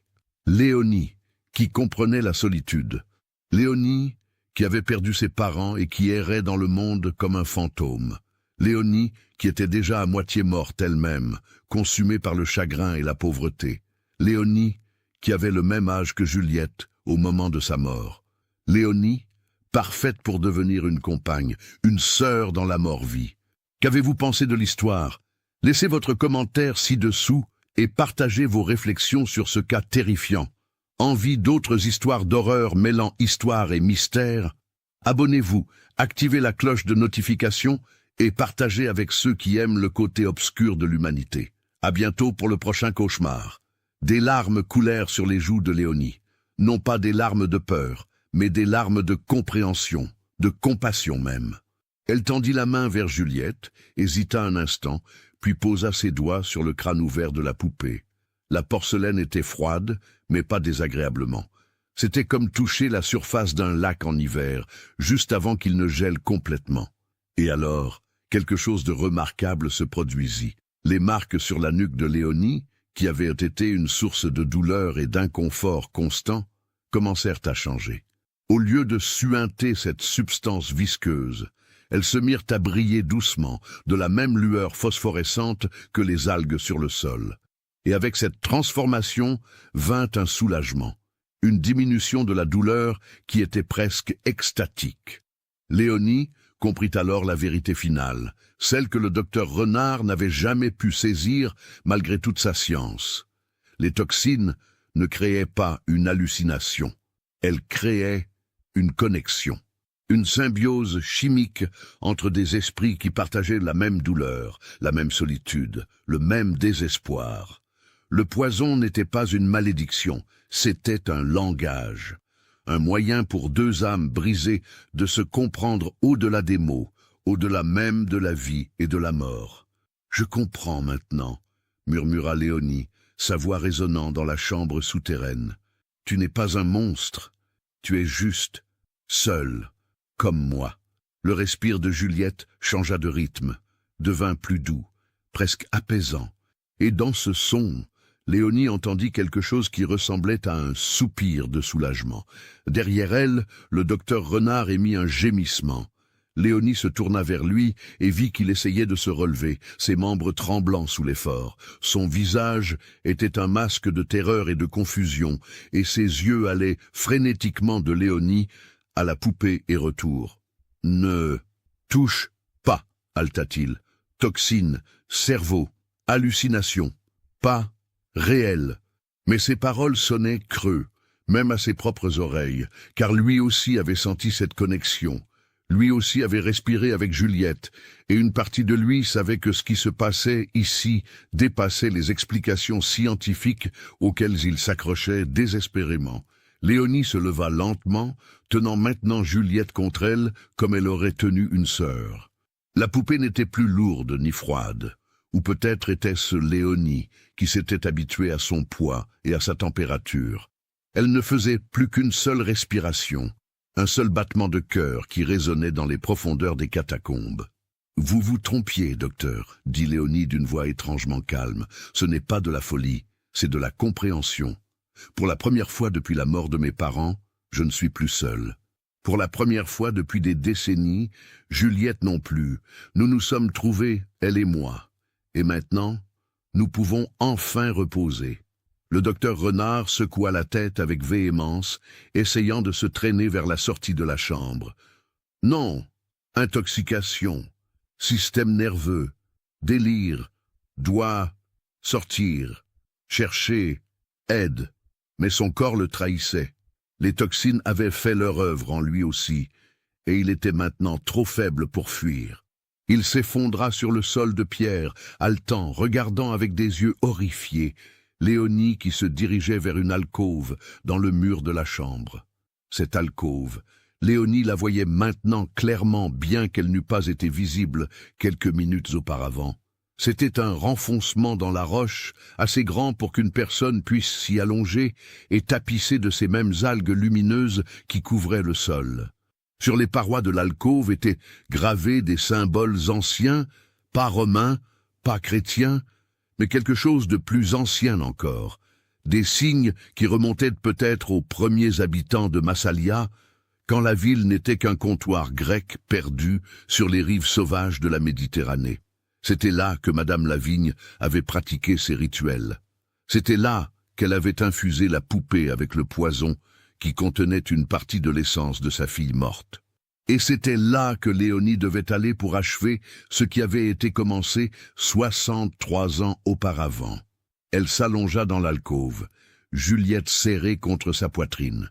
La pierre était froide contre son dos, mais les algues émettaient une douce chaleur qui contrastait agréablement avec le froid ambiant.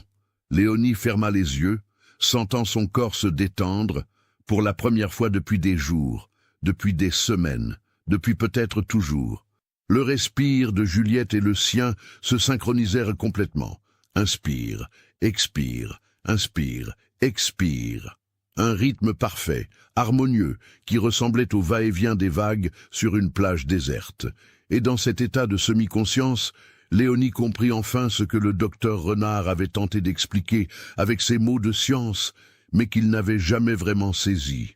Les toxines marines que contenait Juliette n'étaient pas simplement des poisons. C'étaient des composés extrêmement complexes, produits par certaines algues et mollusques, capables d'altérer profondément le fonctionnement du cerveau humain. Elles pouvaient induire des états de conscience modifiés, créer des hallucinations d'une vivacité extraordinaire, et surtout amplifier certaines émotions et certains souvenirs au point de les rendre presque tangibles. Madame Lavigne, dans sa folie, avait découvert empiriquement ce que la science ne comprendrait que bien plus tard, que la conscience humaine n'était pas aussi solidement ancrée dans le réel qu'on le croyait, qu'elle pouvait être manipulée, étendue, connectée à d'autres consciences par le biais de substances chimiques. La poupée Juliette était devenue un réceptacle pour le chagrin de Madame Lavigne, imprégnée non seulement des toxines, mais aussi de toute l'émotion brute qu'elle avait investie dans cet objet. Et maintenant, cette émotion résonnait avec celle de Léonie, créant entre elles un pont qui transcendait les décennies et la mort elle-même. Ce n'était pas de la magie, ce n'était pas du surnaturel. C'était quelque chose de bien plus étrange et terrifiant.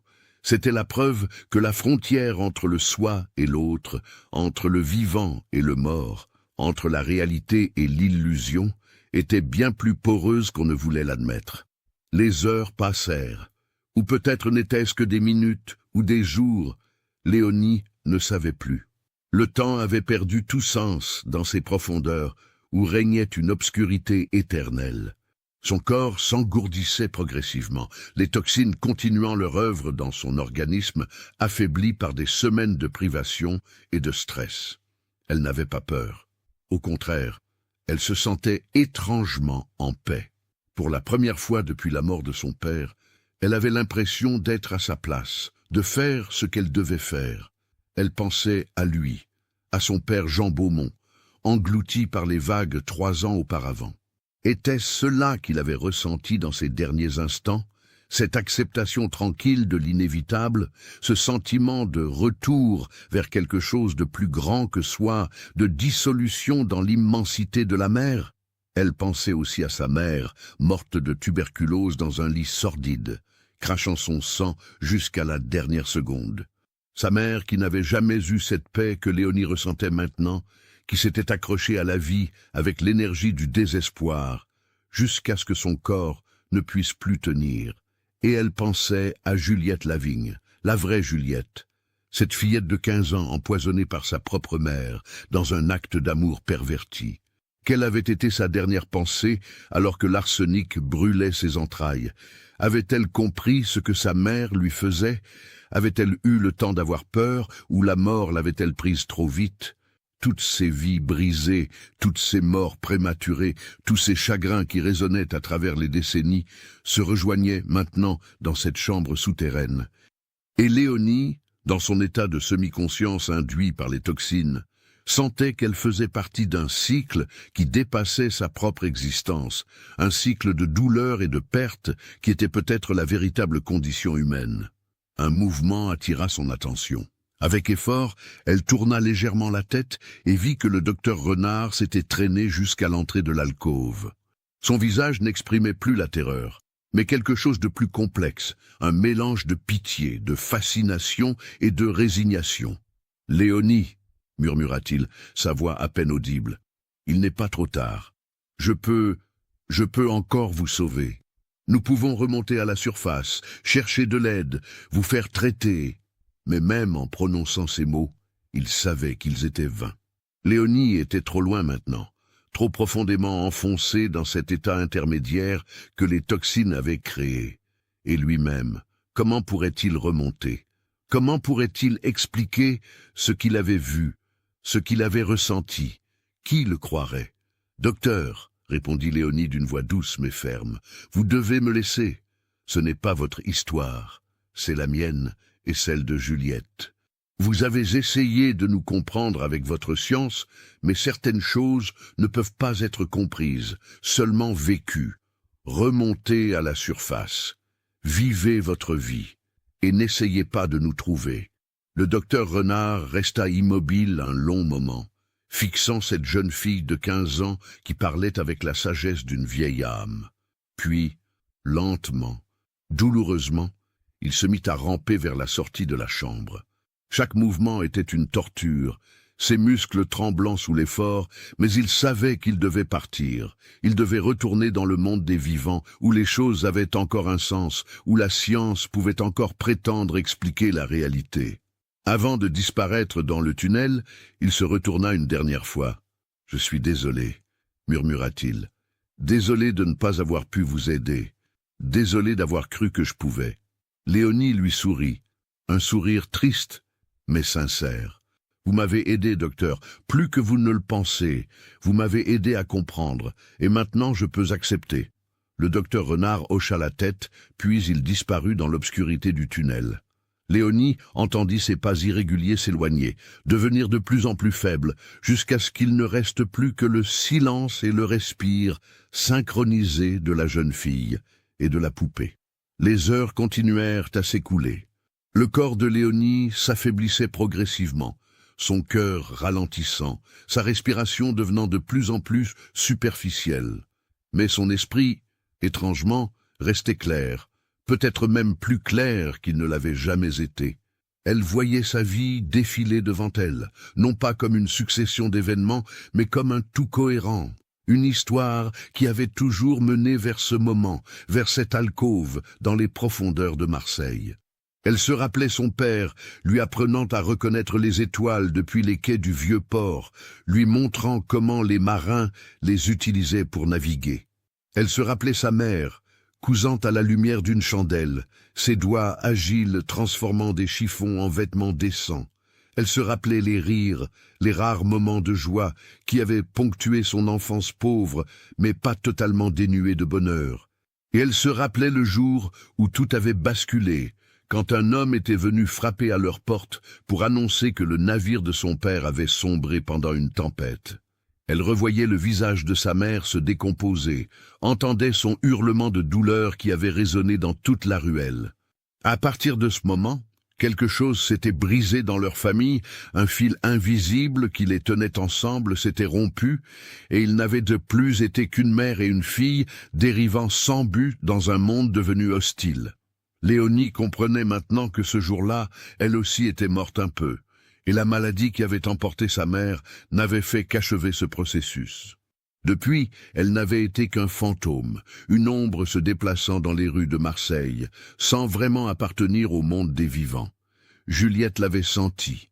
À travers les décennies, à travers la porcelaine et les toxines, l'esprit fragmenté de la fillette morte avait reconnu en Léonie une âme sœur, quelqu'un qui comprenait ce que c'était que d'exister dans cet espace liminaire entre la vie et la mort. La respiration de Léonie devint si faible qu'elle était à peine perceptible. Ses yeux se fermèrent lentement, et dans l'obscurité qui l'enveloppait, elle vit des images d'une beauté étrange. La mer Méditerranée s'étendant à l'infini sous un ciel étoilé, son père debout à la proue d'un navire lui faisant signe, sa mère jeune et souriante, avant que le chagrin ne marque son visage, et Juliette, la vraie Juliette, une fillette aux cheveux blonds et aux yeux bleus, lui tendant la main. Et alors, dans un dernier souffle qui se confondit parfaitement avec le respire de la poupée, Léonie Beaumont cessa de lutter. Son cœur battit une dernière fois puis s'arrêta. Son corps s'immobilisa complètement, devenant aussi figé qu'une statue de marbre. Le respire de Juliette cessa lui aussi. Pour la première fois depuis 63 ans, le silence régna dans la chambre souterraine. Un silence absolu, profond, qui semblait marquer la fin de quelque chose d'ancien et de terrible. Les algues lumineuses sur les murs de l'alcôve brillèrent un peu plus fort pendant quelques instants, comme une dernière flamme avant de s'éteindre. Puis, leur lueur commença à diminuer progressivement.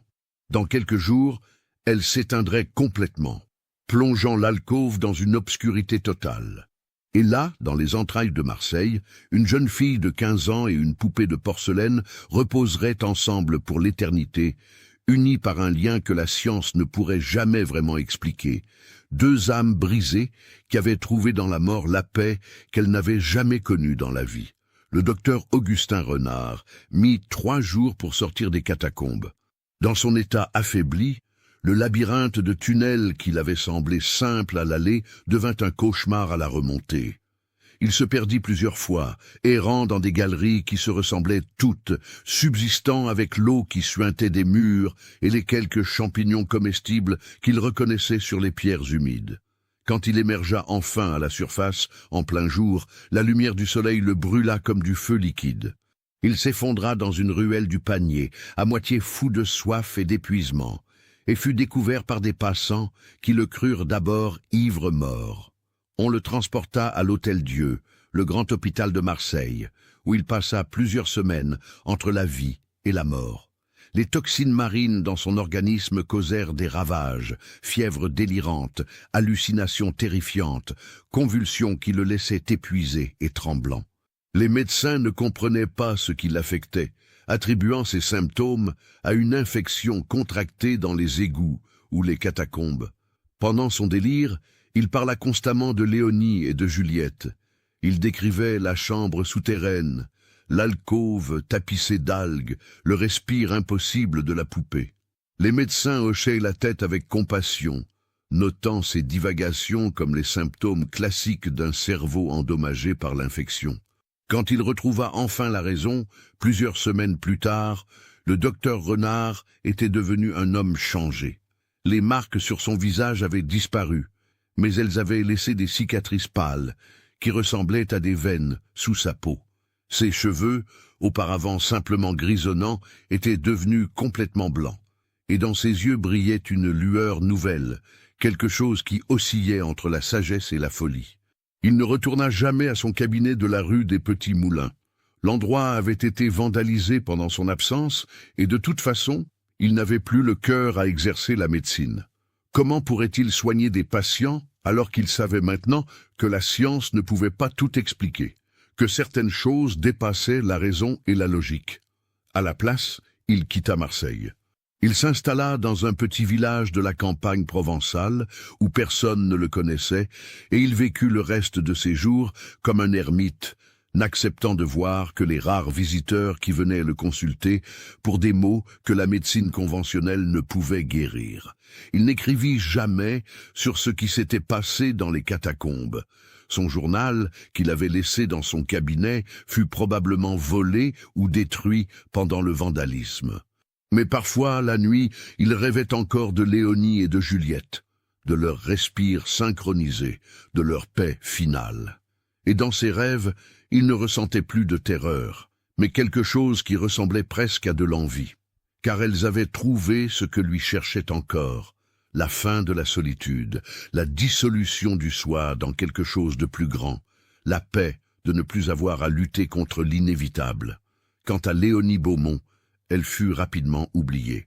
Une orpheline de plus disparue dans les rues de Marseille, une statistique dans une ville qui en comptait des centaines chaque année. Le propriétaire Ferrand vida sa chambre, jetant ses maigres possessions et louant l'espace à un nouveau locataire dès la semaine suivante. La mère Garcin, quand elle apprit la disparition de Léonie, hocha simplement la tête d'un air entendu.